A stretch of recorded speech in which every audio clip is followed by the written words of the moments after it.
Hello, Happy New Year everyone. I'm Tristan. I'm the founder of the Food Forest Project.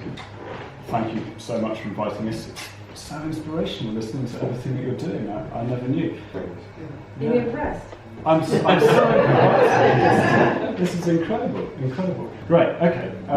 Well, like I said, I'm Tristan, the founder of the Food Forest Project. I'm going to talk a bit about what we do, who we are, why we're doing it.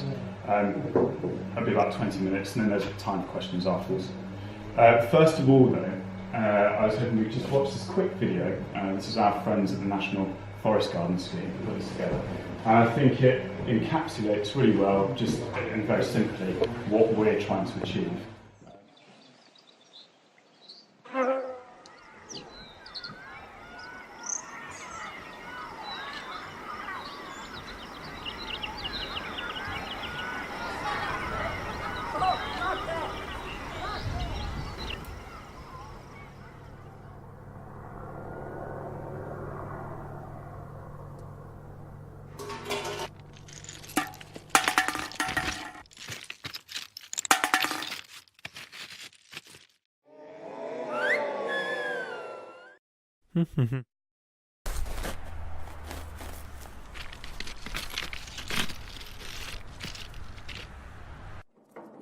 Aha!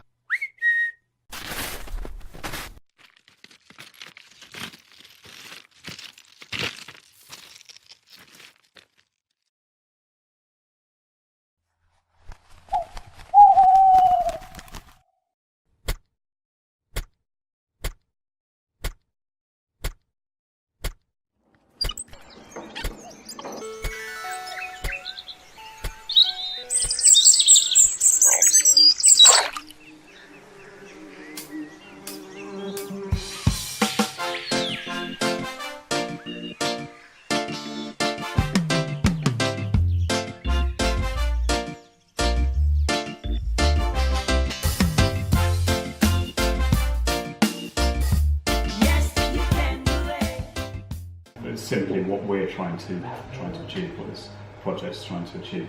I'm going to talk about what we're doing, what is a food forest. I'm going to touch on sort of permaculture, why do we exist, why food forests specifically, and what we hope to achieve in the years to come. So this is the key team. So this is my brother and I at the top. This is Toby here. So like I said, I'm the founder.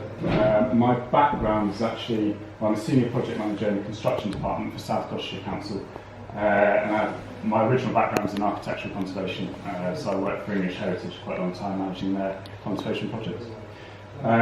Toby's background is in horticulture. He's our co-founder and agricultural director. He works for a school in Wales. Faye is our marketing director, and she has her own business in sustainable fashion. She has a history degree and a PGCE.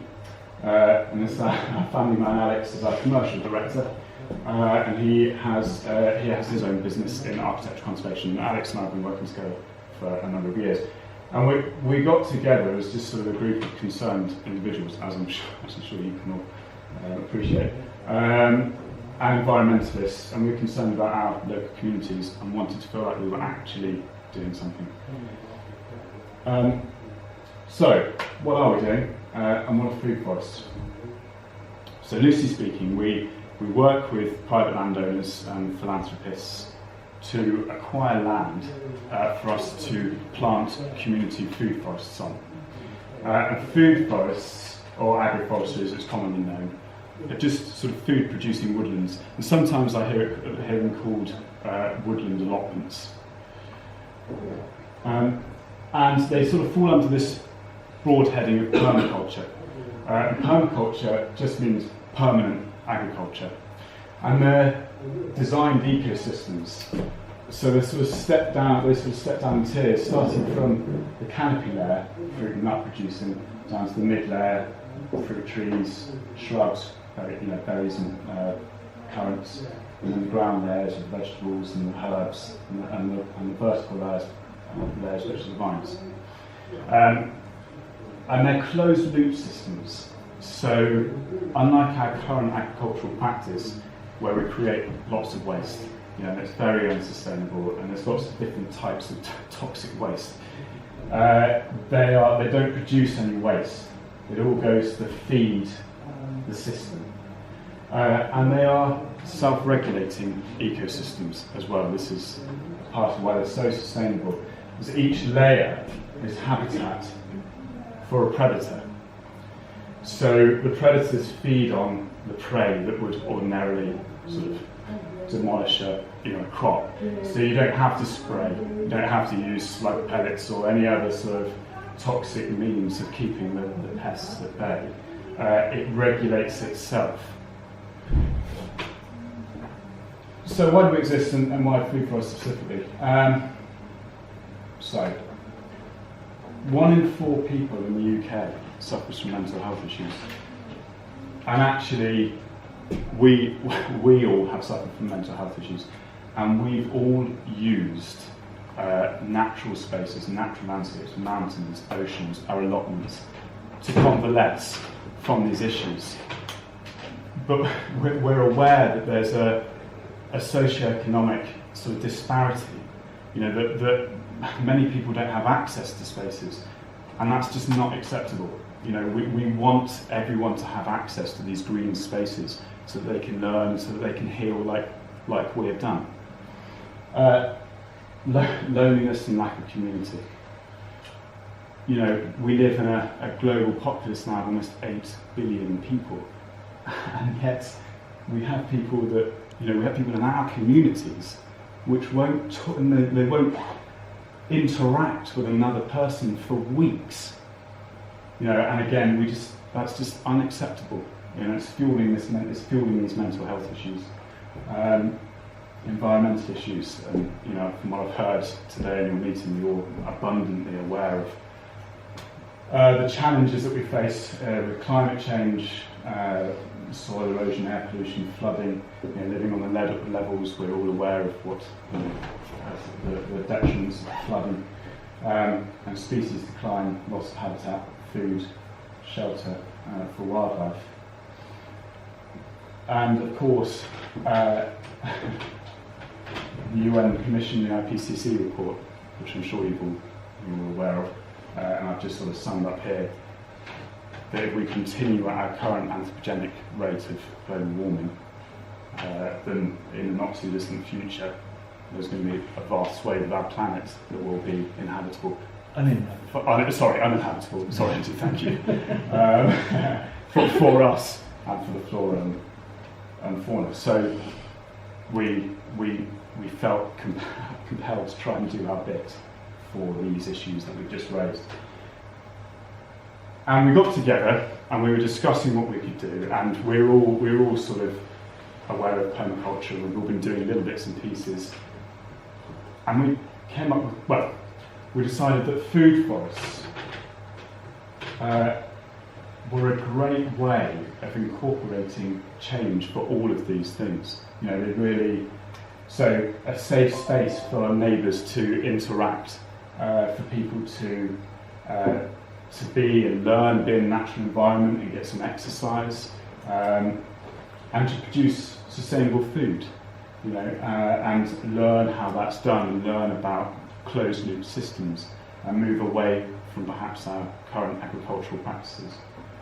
And we can do all of this whilst working in harmony with the wildlife. So like I said before, they're designed systems, so we're working with the wildlife, and they produce habitat.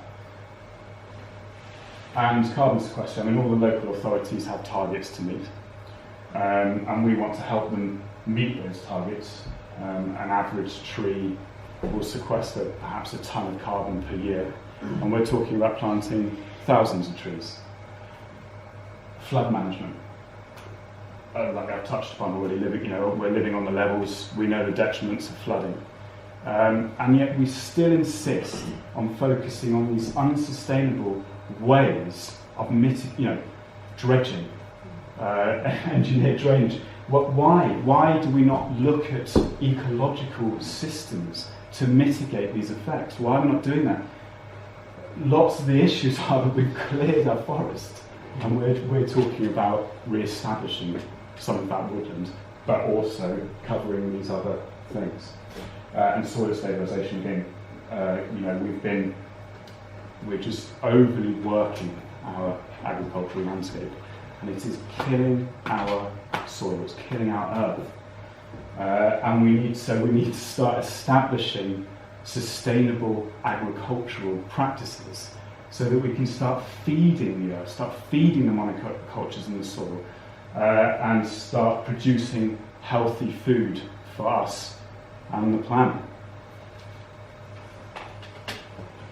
So where are we now? I mean, we're a relatively fledgling organisation. We kicked off in June. We actually started as a rewilding group called Wild Woods, but we couldn't get people behind us. We think it was just too intangible. The concept of rewilding was just too intangible for people to get behind. They couldn't see. We felt like they just couldn't see the benefits for them.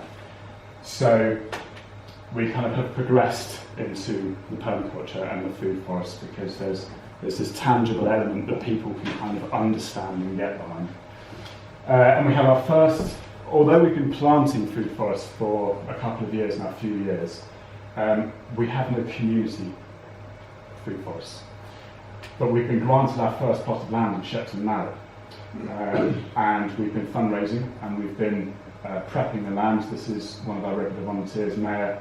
We've fundraised for fencing, and we've planted hedgerows around the fencing. And we've had help from the Woodland Trust for the vegetation for that. But our first community project goes live on the 30th of March. Looking for volunteers if anybody wants to come and help.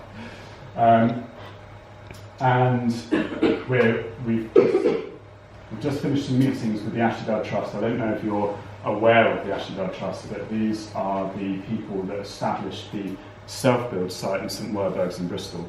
They won lots of awards for this eco-development. It's a fantastic initiative. And they've just bought another site in Bristol called Bridge Farm. It's about 5 or 6 acres of land, and there's a Grade 2 listed farm with the barns and everything. And they're going to run another eco project there. It's another fantastic thing. I really would suggest Googling it. And they've actually agreed to give us a half-acre plot of land on their site to work with their community in Bristol in planting a food forest there. We had an advert go into, after we were initially given the Shepton Mallet plot, we had an advert going to Resurgence and Ecologist. If you don't know Resurgence and Ecologist magazine, please look it up. It started by Satish Kumar. It's a fantastic magazine. We had a little article put in there about the Shepton plot, and from that we had someone contact us who was just starting a land trust, and they have actually offered to buy us 4 plots of land. So in the next year, we've put proposals over to them now. And we'll be purchasing 4 plots of land that's going to range from Devon up into Gloucestershire, where we will be running more food forest projects with local communities in those areas. And heritage hedgerows, we've got a couple of projects starting next month where we're going to be planting up hedgerows, because hedgerows, as I'm sure you're aware, are so vital, particularly to many of our declining species. And we've lost so much of our hedgerows, I think 90% since World War II. Since the end of World War II. So we're running a few small hedgerow projects. And we've been approached again by Resurgence and Ecologists, and we've got a full article going in for their June issue, so we're really, really pleased by that, really thrilled. So where are we heading in the future? So in the short term, we want to become a registered charity. At the moment, we're just a not-for-profit. We're not-for-profit. We want to become a registered charity.